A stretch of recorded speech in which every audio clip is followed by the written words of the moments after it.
જય માતાજી બધાયને। જો આપણે દૂધી ફુલાવરનું શાક બનાવ્યું છે અને એકદમ સરસ બનાવ્યું છે। મેં કઈ રીતનું બનાવ્યું છે તમે એ રીતનું આગળ જોજો અમારો વિડીયો। જો આજે આપણે બનાવવાનું છે દૂધી અને ફુલાવરનું શાક। આપણે કાપીને એટલી દૂધી લઈ લીધી છે સરસ મજાની, અને આ આપણે ફુલાવર પણ સરસ મજાનું ધોઈને તૈયાર કરી વાળ્યું છે। આ રીતના આપણે બટકા કરીને તૈયાર કરી લીધું છે, સાઈઝ નાની રાખી છે। અને આપણે ટમેટું એક નાખવાનું છે એટલે ટમેટું પણ આપણે સુધારી લીધું છે। હવે આપણે દૂધી સુધારી નાખવી। દૂધીને જો આ રીતની સાલ ઉતારી નાખવાની છે।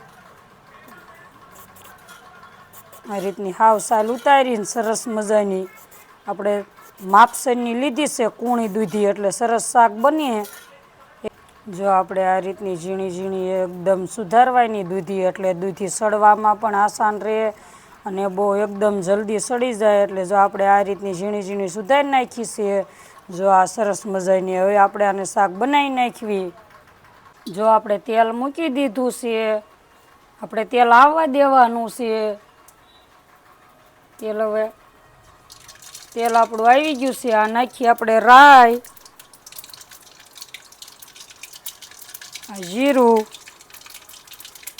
વઘાણી, હળદર।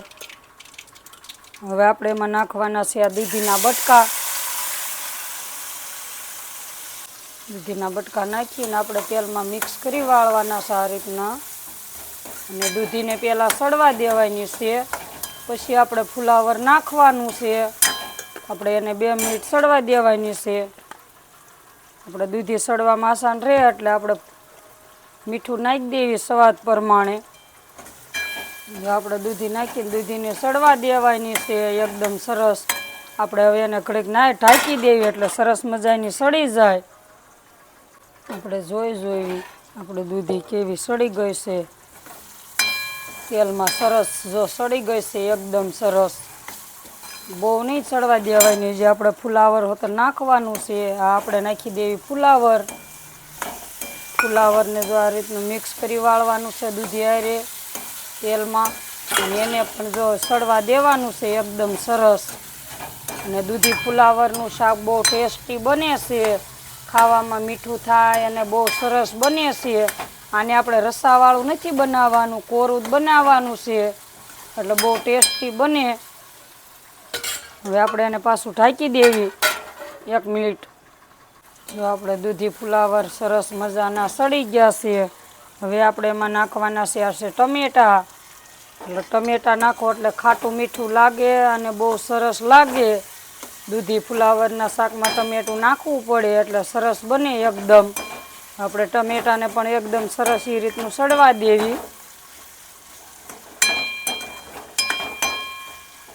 આપણે દૂધી ફુલાવર અને ટમેટા એકદમ સરસ સડી ગયા છે, એટલે આપણે એમાં નાખવાનું છે આ લસણવાળું મરચું છે। આપણે લસણમાં ખાંડીને રાખવી એટલે આ રીતનું લસણવાળું મરચું નાખી દેવાનું છે એમાં। લસણવાળું મરચું નાખીને એટલે આપણે તેલમાં મિક્સ કરવાનું છે, અને તેલમાં સરસ મજાનું મિક્સ કરીને અને મરચાંને આપણે પાકવા દેવાનું છે, એટલે આપણે કાચા મરચાંની વાસ ન આવે અને એકદમ સરસ આ શાક બને। દૂધી ફુલાવર અને ટમેટા નાખીને બહુ સરસ શાક બને છે। જો આપણે એકદમ સરસ શાક બનીને તૈયાર થઈ ગયું છે। આપણે ગેસ બંધ કરી દેવી।